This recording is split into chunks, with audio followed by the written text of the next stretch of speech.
Mobile স্ক্রিনে চলে যাও, প্লে স্টোরে গিয়ে যে কিউআর কোড স্ক্যান, এখানে আমাকে একটা তারা কিউআর কোড দিচ্ছে। হ্যালো, আসসালামু আলাইকুম। নতুন আরো একটি ভিডিওতে আপনাদের সবাইকে স্বাগতম জানাচ্ছি। আজকে আমি আপনাদের সাথে শেয়ার করব, আপনি চাইলে যে কোনো ওয়াইফাই আপনি পাসওয়ার্ড বের করতে পারবেন, শুধুমাত্র যদি কারো ফোনে ওই ওয়াইফাইটা অ্যাক্টিভ থাকে তাহলে আপনি কিন্তু ওই ওয়াইফাই এর পাসওয়ার্ড বের করতে পারবেন। সেই জিনিসটা আজকে দেখাবো। সো ভিডিওটা খুব ইন্টারেস্টিং হতে যাচ্ছে। ভিডিওটি না টেনে সম্পূর্ণ ভিডিওটি দেখবেন, তাহলে শিখতে পারবেন যে কিভাবে আপনি অন্যের ওয়াইফাই এর পাসওয়ার্ড বের করবেন। সো চলুন আমরা আমাদের মূল ভিডিও শুরু করি। আমরা আমাদের মোবাইল স্ক্রিনে চলে যাবে। এখান থেকে প্রথমে একটা আপনাদের অ্যাপসটা ইনস্টল করতে হবে আপনার স্মার্টফোনে। প্লে স্টোরে গিয়ে যে কিউআর কোড স্ক্যানার লিখে যে কোনো একটা অ্যাপস আপনি ইনস্টল করে নেবেন, নিলে হয়ে যাবে। দেন তারপর যে কাজটি করবেন, আপনি যে ওয়াইফাই এর পাসওয়ার্ডটি বের করতে চান সেই ওয়াইফাইটি কোনো না কোনো ফোনে অ্যাক্টিভ থাকতে হবে। ওই ওয়াইফাই এর একটা যে কিউআর কোড আছে, ওই কিউআর কোডটা নিয়ে আপনাকে স্ক্যান করতে হবে। আমি প্র্যাকটিক্যালি দেখাচ্ছি। সো আমি মোবাইলে চলে যাব। আমার স্মার্টফোনে যে ওয়াইফাইটা অ্যাক্টিভ আছে এখান থেকে আমি ওয়াইফাই এর উপর ক্লিক করে ধরে রাখবো। দেখেন অন্য একখানে নিয়ে গেছে। এখান থেকে আমি যে আমার ওয়াইফাইটা অ্যাক্টিভ আছে ওই ওয়াইফাই এর উপর ক্লিক করে দেবো। রনিটিকের উপর ক্লিক করে দেওয়ার পর এখানে দেখেন শেয়ার যে অপশনটা আছে, আমি শেয়ারে ক্লিক করে দেবো। এরপর আপনার স্মার্টফোনে পাসওয়ার্ড দিতে বলবো। যদি আপনার প্যাটার্ন থাকে তাহলে প্যাটার্ন দিয়ে দেবেন। এখানে আমি আমার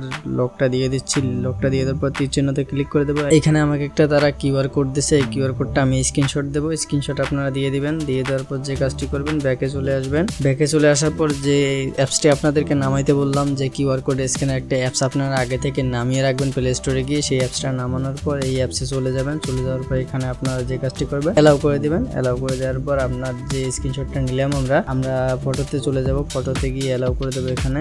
এরপর আমরা একটা যে কোনো সিলেক্ট করে জাস্ট অনসে ক্লিক করে দেবো। এখান থেকে অ্যালবামে ক্লিক করে আমরা যে স্ক্রিনশটটা নিলাম ওই স্ক্রিনশটটা এখানে নিয়ে আসবো। নিয়ে আসার পরে এখানে যে কিউআর কোডটা নিলাম আমরা স্ক্রিনশট দিয়ে, কিউআর কোডটা মাঝে বরাবর রেখে এখানে নেক্সটে ক্লিক করে দেবো। এখন দেখতে পাচ্ছেন আমার যে ওয়াইফাই এর পাসওয়ার্ডটা সেটা কিন্তু এখানে শো করতেছে। চাইলে এখন আমি যে কোনো কাউকে এই পাসওয়ার্ড দিতে পারবো, সে অ্যাক্টিভ করে নিতে পারবে তার মোবাইলে। সো এইভাবে খুব সহজে কিন্তু আপনি অন্যের পাসওয়ার্ড বের করতে পারবেন। আর মনে রাখবেন, অন্যের পাসওয়ার্ড বের করার ক্ষেত্রে কোনো না কোনো মোবাইলে কিন্তু ওই ওয়াইফাইটা অ্যাক্টিভ থাকতে হবে, তাহলেই কিন্তু আপনি এইভাবে এই কাজটি করতে পারবেন। তাছাড়া কিন্তু করতে পারবেন না যে আপনি কোথাও গেলেন অটোমেটিক পাসওয়ার্ড বের করতে পারলেন। এরকম যদি সিস্টেম থাকে তো আপনাদেরকে আমি নেক্সট অন্য কোনো ভিডিওতে বলবো। এটা হচ্ছে বেটার ওয়ে, এইভাবে আপনি অন্য কারো পাসওয়ার্ড বের করতে পারবেন। সো ভিডিওটি ভালো লাগলে অবশ্যই ভিডিওটি লাইক করে দিবেন। আর এরকম টিপস অ্যান্ড ট্রিক্সের ভিডিও পেতে অবশ্যই চ্যানেলটি সাবস্ক্রাইব করে দিতে ভুলবেন না। সো দেখা হবে নতুন কোনো ভিডিওতে নতুন কোনো টপিকে। ততক্ষণ পর্যন্ত ভালো থাকবেন, সুস্থ থাকবেন। খোদা হাফেজ।